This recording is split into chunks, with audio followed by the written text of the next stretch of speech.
Social media पर यह video खूब वायरल है। कुछ बच्चे कंधे पर एयरटेल, वोडाफोन और जियो की तख्तियां लादे दिख रहे हैं। कुछ दूर चलने के बाद वो इन कंपनी की तख्तियों को एक गड्ढे में गाड़ देते हैं और बीएसएनएल की तख्ती डाले बच्चे को कांधे पर उठाकर नाचते गाते नजर आ रहे हैं। इसके बाद एक अपील लिखी है, बीएसएनएल में स्विच करो। पिछले कुछ दिनों से सोशल मीडिया पर इस तरह की अपील और कीवर्ड्स वायरल हैं, जैसे बीएसएनएल की घर वापसी, बीएसएनएल में पोर्ट करो।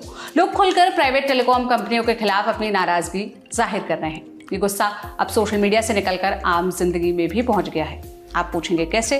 तो वो ऐसे कि कई लोग अपनी जियो, एयरटेल, वोडाफोन की सिम को बीएसएनएल में पोर्ट करा रहे हैं और आंकड़े इसकी पुष्टि भी कर रहे हैं। और ऐसा करने के पीछे की वजह है प्राइवेट टेलीकॉम कंपनियों की कीमतों में बढ़ोतरी। जियो, एयरटेल, वोडाफोन जैसी प्राइवेट कंपनियों ने अपने मोबाइल रिचार्ज प्लान की कीमत में 20 से 25% की बढ़ोतरी कर दी है। ऐसा करने के पीछे की वजह बताएंगे, लेकिन पहले ये समझते हैं कि इस फैसले का भारत की सरकारी टेलीकॉम कंपनी माने बीएसएनएल पर क्या असर हुआ है। आंकड़े देखें तो ये स्पष्ट है कि बीएसएनएल की बल्ले बल्ले हुई है। दैनिक भास्कर की रिपोर्ट के मुताबिक जुलाई में बीएसएनएल की सिम की बिक्री 3 गुना बढ़ गई है। दूसरी कंपनियों के लिहाज से बीएसएनएल में पोर्टेबिलिटी में भी 2.5 गुना का इजाफा हुआ है। मीडिया रिपोर्ट्स की माने तो बिहार झारखंड सर्कल के धनबाद में हर रोज बीएसएनएल के 500 सिम बिक रहे हैं। पिछले महीने ये आंकड़ा हर रोज 150 का था।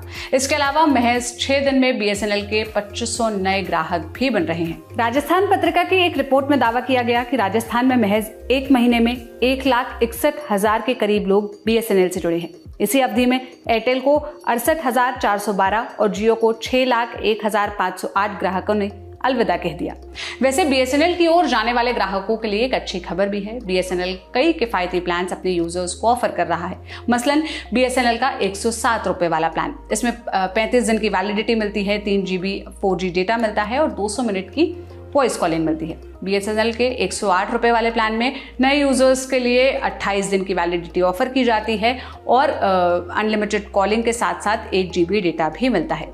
बीएसएनएल के 197 वाले प्लान में 70 दिन की वैलिडिटी मिलती है, 2 GB 4G डेटा मिलता है, अनलिमिटेड कॉलिंग और पहले 18 दिनों के लिए रोज 100 SMS करने का ऑफर मिलता है। बीएसएनएल के 199 यानी 199 वाले प्लान में 70 दिनों की वैलिडिटी मिलती है, अनलिमिटेड कॉलिंग मिलती है और 2 GB डेटा मिलता है। बीएसएनएल के 397 वाले प्लान में 150 दिनों की वैलिडिटी मिलती है, 30 दिनों के लिए अनलिमिटेड कॉलिंग मिलती है और 2 GB 4G डेटा मिलता है।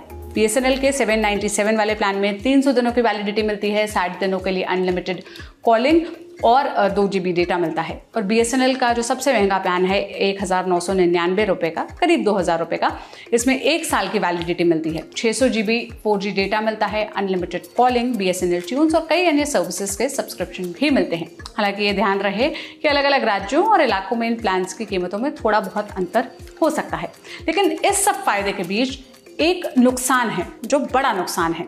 जियो, एयरटेल जैसी टेलीकॉम कंपनियां पूरे देश में 5G सर्विस देती हैं, जबकि बीएसएनएल सरकारी कंपनी होने के बावजूद अब भी 4G सर्विस पर ही रुकी हुई है और 4G सर्विस भी अभी पूरे देश में नहीं बल्कि कुछ राज्यों में ही दी जा रही है।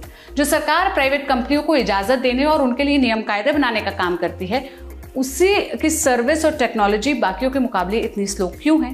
ये सोचने वाली बात है। बाकी जाते जाते ये भी समझते जाइए कि आखिर प्राइवेट कंपनियों ने अचानक से अपने रिचार्ज प्लान की कीमतों में 20 से 25% की बढ़ोतरी क्यों की है। तीनों ही कंपनियों के प्लान्स की कीमतें बढ़ाने के पीछे ARPU को मुख्य कारण बताया जा रहा है। टैरिफ प्लान की कीमतें बढ़ाने से कंपनियों का एवरेज रेवेन्यू पर यूजर यानी ARPU बढ़ेगा।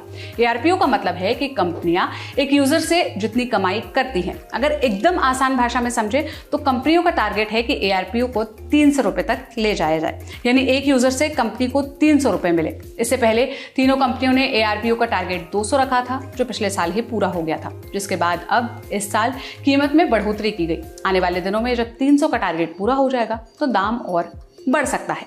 तो अब जब लोग प्राइवेट कंपनियों के बढ़े हुए दामों के कारण वापस बीएसएनएल की तरफ बढ़ रहे हैं, तो इस सरकारी कंपनी के पास एक मौका है कि वो अच्छी सर्विस दे और यूजर्स का भरोसा जीत ले।